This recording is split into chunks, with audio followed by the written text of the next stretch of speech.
Last time in Alaska, we took an epic side-by-side tour to Scenic Glacier and finally saw a moose. This time, come along and see more glaciers, sled dogs, reindeer, and moose, drive through mountain tunnels, and try to find gold at the end of the sluice box.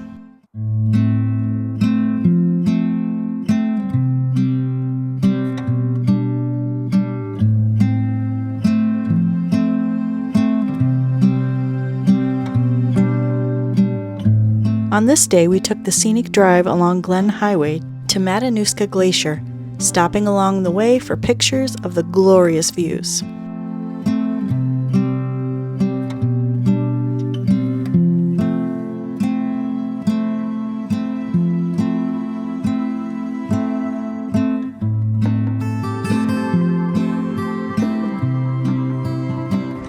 Okay, we're at Matanuska Glacier.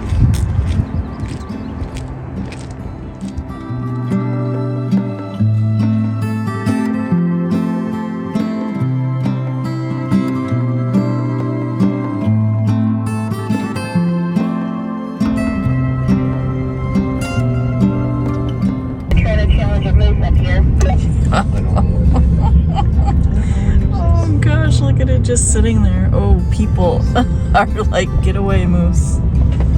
Oh gosh. Oh, look at that. Yeah, you get a better shot. Not out the window. Look at that moose. Oh my gosh. It's going back in the water. Oh, where's that? Oh, here. Hi, moose.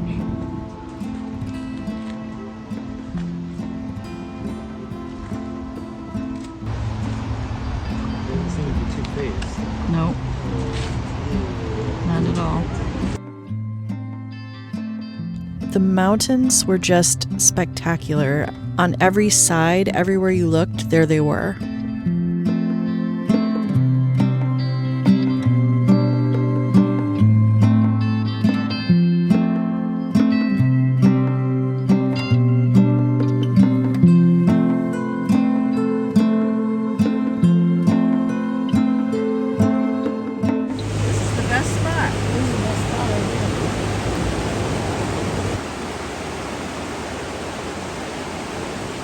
This was the day of moose because that night, back at our cabin, our moose friend finally showed his face, like right across our parking lot. There it goes. It's huge. It's huge. To the back of you. To the back of you. To the back windows. There's a moose outside. It's behind the building. And I pointed him towards the back. It's the horse.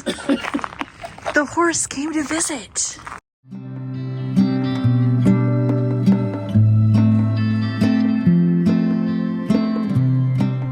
On our last full day in Alaska, we did a little shopping. We went to lunch, then we went to visit the Iditarod Headquarters in Wasilla and got to meet some of the sled dogs and take a little cart ride, which was a lot of fun. Going on a dog sled ride, dog cart ride. Some steaks.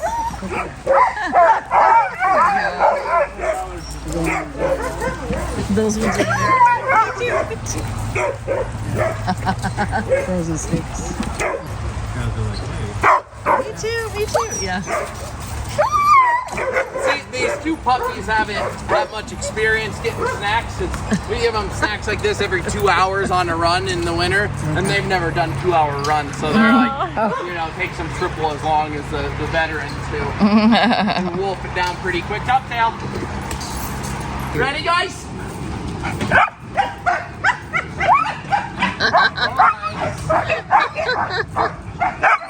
Ready, Pippi? All right. Knock that off.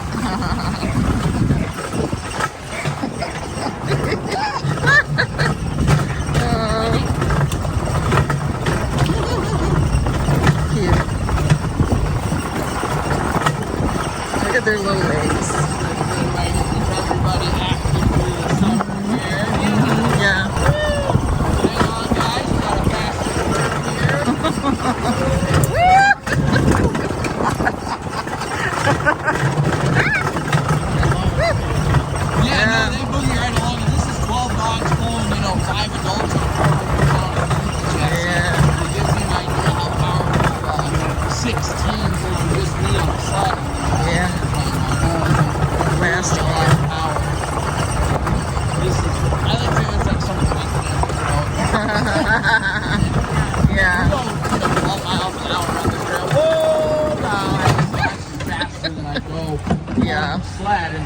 prime. Iditarod, I'll try to keep them always between 9 and 10. Ready, Marty?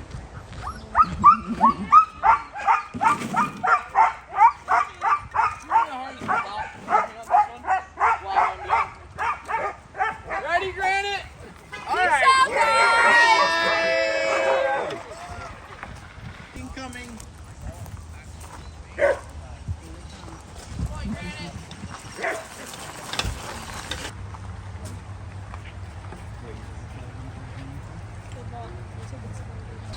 Pavlov in for Wild on one. Hi, Wild. Like a little baby. Pappy, I know you're excited. Granny, you ready, handsome?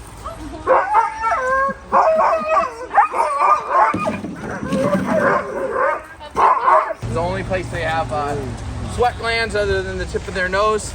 Then they also have countercurrent blood flow, so they have multiple layers of vascular tissue pumping blood opposite directions. It keeps their feet warm in the winter and helps cool their core also. So.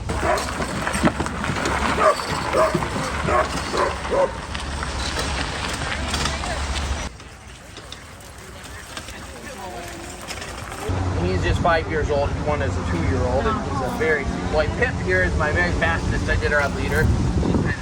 Version of this one. That's her on that picture calendar photo that's on that wood box over there. The 2021 Iditarod start. On our last day, we said goodbye to our lovely house that we stayed in. We had all day to wait until our flight that evening. So we started our day with a little visit to a nearby reindeer farm. And then we have a big black bird in the back that is a female heritage turkey. We have the male heritage turkey, Turkey Lurkey, over here. He's roaming around. He's very friendly. He will not chase you, I promise. And then this tiny blonde chicken coming around. Oh, yep. That is a Sarama chicken. That is as big as it is ever gonna get. The eggs are even tinier. Cute. To get the turkey to take a selfie with her, but it won't stop moving. Hi, turkey. Okay, let me pet you. Oh, selfie time. 3 different kinds. The first one will be a warning shot. Some air he'll spit at you. And the second we get a one, warning he'll mix shot, some then I'm air doing a and spit selfie. together. Let's go. And then the third one, which everyone hates, he'll regurgitate the bile in his stomach and then Nice. projectile spit at you. I've never seen him do it though. He's more likely to nibble at clothes. Gosh, that's funny. Feed him, Jen. And as you can see, he's got some silly pants going on right now. We just sheared them. He's hungry.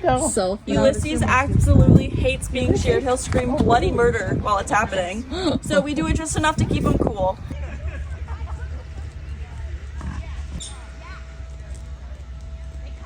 Couple babies.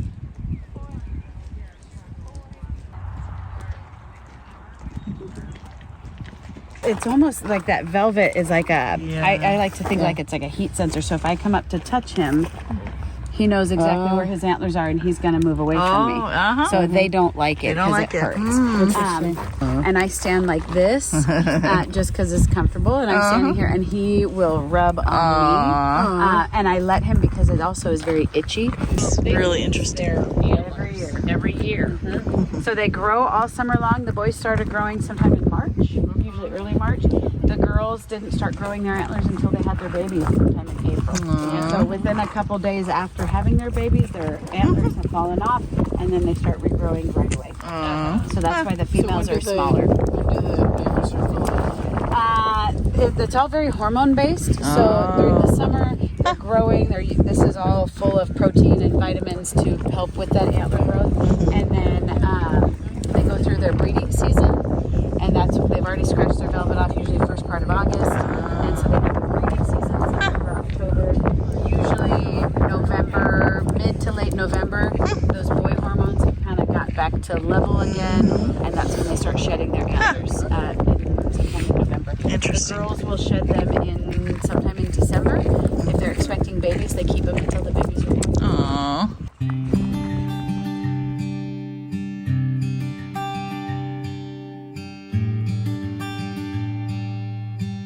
After that, we headed south on Highway 1. Jen's looking for more rocks. I found two. We stopped along the road on this little spot by a bridge, by some water, by the mountain. There's the bridge.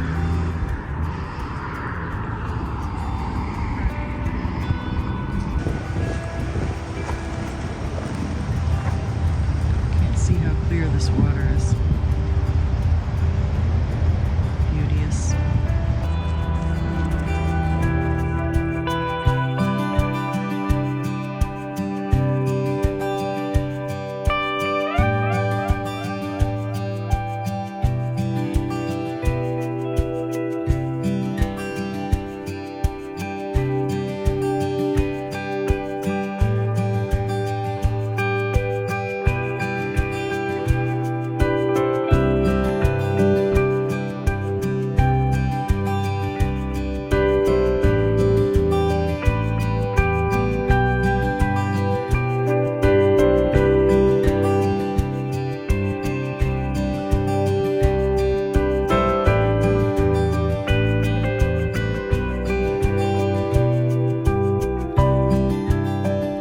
When we got to the town of Girdwood, we took a little side trip to Crow Creek Mine to do a little panning for gold.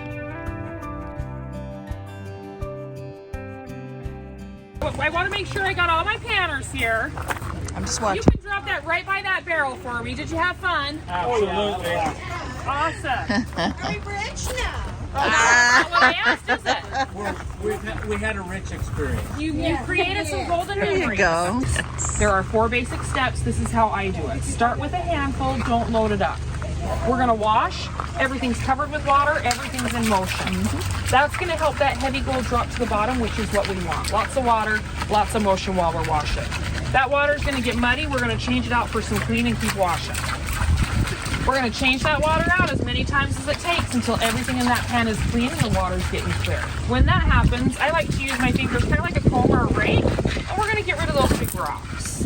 If we have just sand in our pan, that's gonna guarantee that even the smallest pieces of gold will be the heaviest thing in the pan. How am I not throwing gold out, you ask? It's a great question, I'll tell you. The water is keeping that gold sitting heavy at the bottom. Whenever our fingers are in our pan, everything is covered with water to make sure that that gold stays in the pan. Don't muck around in a dry pan. Okay, so now that we are left with just sand in our pan, we're gonna create a low point. Give that pan a nice angle, a good tilt, and shake, shake, shake, shake, shake, shake. We're gonna turn and hold right above that dirt. We need a little bit of water for this last step. We're gonna use the water to wash that dirt just to the other side of the pan. This is the tricky part. We're separating that light sand away from the heavy gold. If we are gentle and patient, that heavy gold should sit still in that low point we created for it. Very typical of what we see daily is this smaller, finer placer gold. I got a little vial with some water in it for you. With a dry finger, when you touch the gold, it sticks. When you touch that water in your vial, it should drop right in. Do that part over your pan. That way, if something goes wrong, it's going to go wrong in your pan, not the ground. Okay, so use your other buckets to fill this with water. Always full of water. And then your dirt goes in there. Wash, wash, wash. Clean, clean, clean. Get rid of those big rocks. That's what's going to go into your sluice box. Your box wants an inch of angle per foot of box, so about 5 inches. Yep. Water's mid-box. Key to your water flow is you want everything flowing freely, not rushing, but you want that water doing the work for you. Dirt goes in the top. The creek takes everything down and out of the box you don't want. That gold's gonna get heavy and drop and get stuck. With this group, you should be able to form an assembly line. To pan out a bucket full is 3-4 hours, half a day. To run it through here is 10-15 minutes. The more material you run, the more chance you have for finding gold. The sluice box and the gold pan, these ideas are thousands of years old. This is not new technology. I believe in this group. You can figure it out. All right, make good choices. Good luck and have fun. They're gonna go paying for some gold. Gotta pay for the trip. Going to the creek. Hi guys.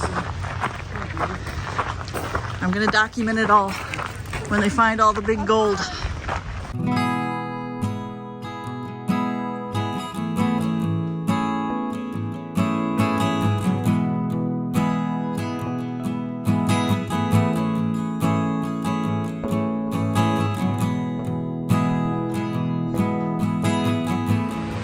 that. Wow. Okay, we're panning for gold. Here we go.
So those little specks. After we struck gold, we continued on south until we got to Whittier Tunnel, which is also called the Anton Anderson Memorial Tunnel.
The tunnel was originally only for trains, but somewhere along the way, they decided that rather than constructing a new tunnel for cars to go through, they would just make it be a shared tunnel, and they added a road along with the tracks. Yeah,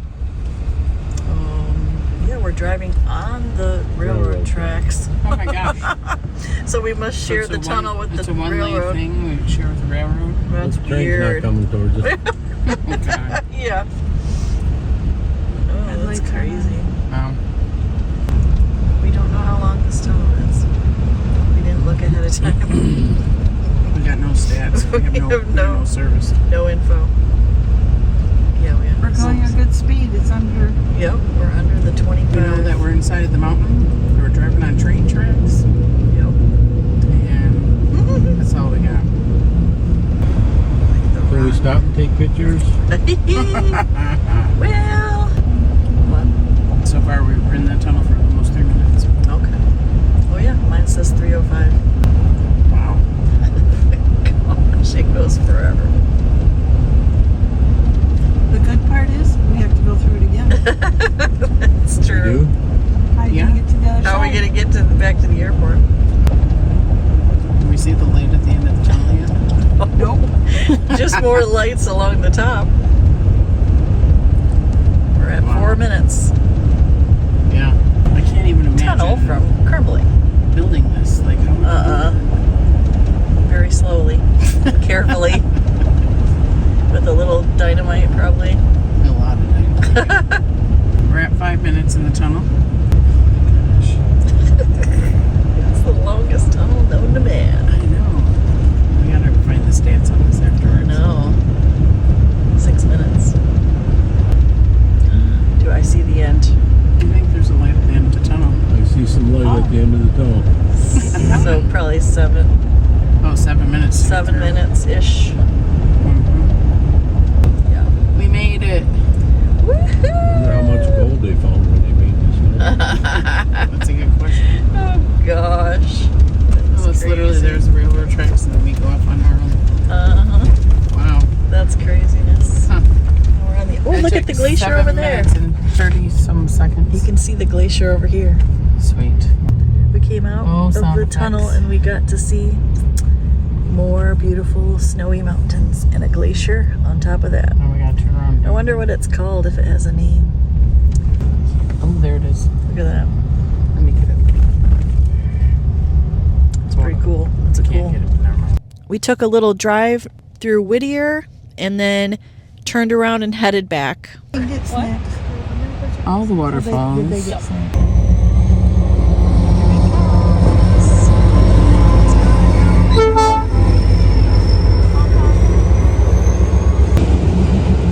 No, that's gotta be like Yeah. just fitting. Oh no, it's reed. We'll see. Oh yeah, it's so tall. Warmer on this side of the mountain. 63. There it goes into there, and that's where we're gonna drive soon.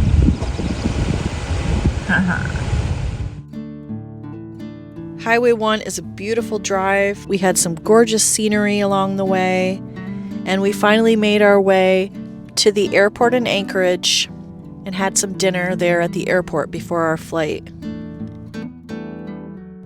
It was sad to get on the plane and leave Alaska.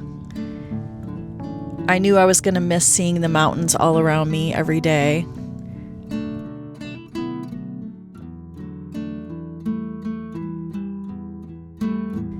Until next time, Alaska.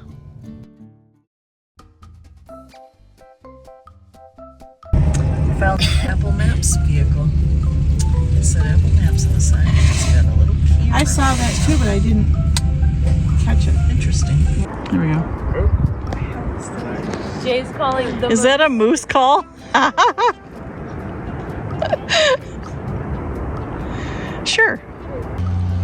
Hi, this is our sights every day. We see planes. Whee! I'll zoom in. I see him. Oh, hello. Will you flap your wings for us? He went in the bushes. Okay, this is tsunami. See, now we have signs up saying tsunami warning. She will pretend to be friendly and then she'll flip on you like that. Yeah, it's like We have so many of those at once.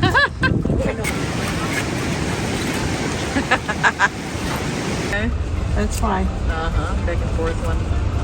What is he pointing at? The glacier? He's pointing some. just pointing at nothing. He was pointing to the left.